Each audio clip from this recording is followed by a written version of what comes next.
Hey everyone, welcome back to Corporate Decoder. Ever wonder what secrets are hidden in those massive company reports? Well, today we are going to uncover some, and trust me, there will be numbers. We're diving deep into Comstock Holding Company's latest 10K filing the annual report, and we're going to figure out if this real estate company is building success or just building castles in the sky. First, let's get a quick overview. Comstock Holding Companies is a player in the Washington, D.C. area real estate market. They manage, develop, and operate mixed-use properties, especially those near transit hubs. Think apartments, offices, and retail spaces, all conveniently located near metro stations. They work mostly for big real estate investors, family offices, and even governments. So, is Comstock making money? Are they growing? And are there any hidden risks? Let's find out. This report covers the year ending December 31, 2024, which gives us a full year view of their performance. Now, Comstock is what is called a smaller reporting company and non-accelerated filer. They are not the giants of the industry. It tells us the market value of their stock held by non-company insiders was about $19.2 million in June. Basically, this tells us how much of the company was available to be traded. Keep in mind, as always, this can be a bit volatile depending on the stock market conditions. Comstock specializes in creating these live work play communities around metro stations, especially along the Silver Line in Northern Virginia. They manage properties like Reston Station and Loudon Station, which are huge mixed-use developments. This is something to keep in mind as it's a big trend to live near public transportation and have offices and shopping close by. The question is, how well are they doing at it? Let's talk about their portfolio. As of the end of 2024, they manage 14 commercial properties, 6 residential buildings with about 1,700 units and 32 parking garages. Their commercial spaces were 82% leased and the residential units were 96% occupied. This is a good starting point. They're adding to this list as well with projects under construction, including commercial assets, residential buildings, a hotel, and even more parking. However, that 82% number needs a little explaining. The filing says this percentage includes a new office tower. If you only look at their older, more stable properties, they claim the number would be more like 93%. Comstock focuses on transit-oriented developments. They want properties in high-growth areas.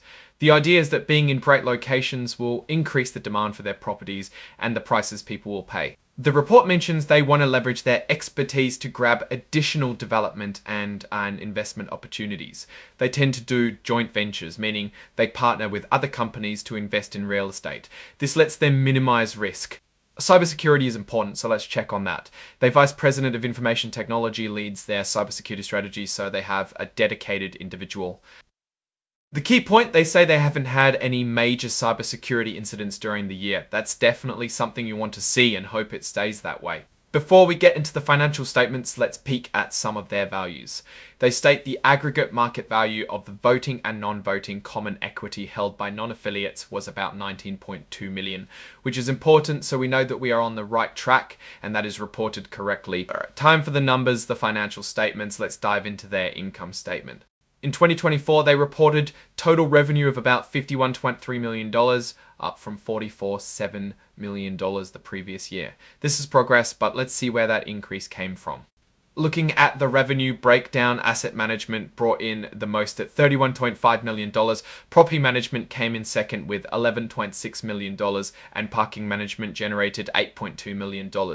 The increases in property and parking management are good news. Parking management revenue increased significantly, almost 70%. So they are doing something right. This all resulted in a net income or overall profit of $14.6 million compared to $7.8 million the prior year. So they are making more money. Now let's look at expenses. Their costs increased to $41 million, up from $35.6 million. That is due to increased costs for their staff. So there is a trade-off here.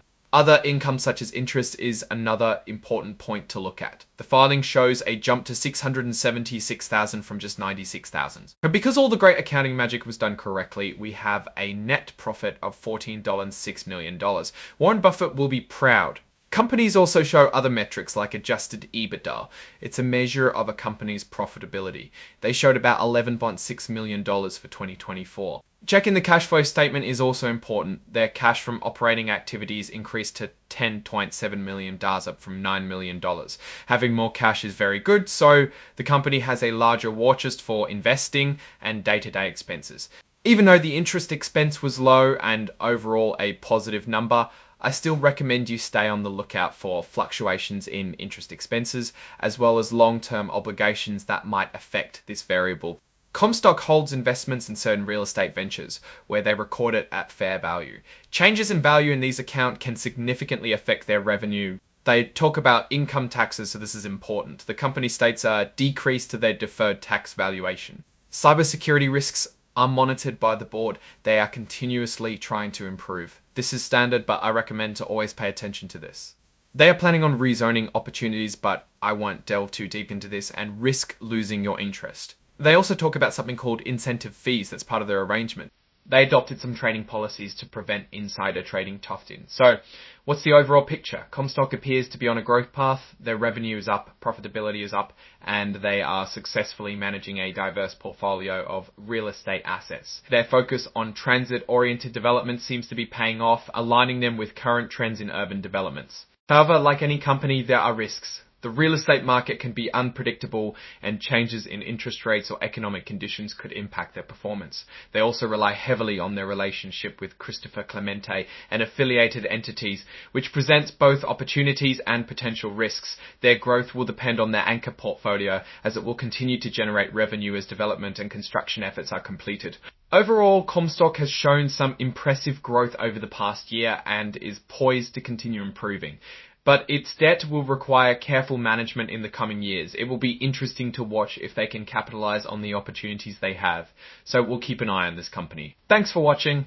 If you found this breakdown helpful, give us a thumbs up, leave a comment, and subscribe for more deep dives into the world of corporate filings. Until next time.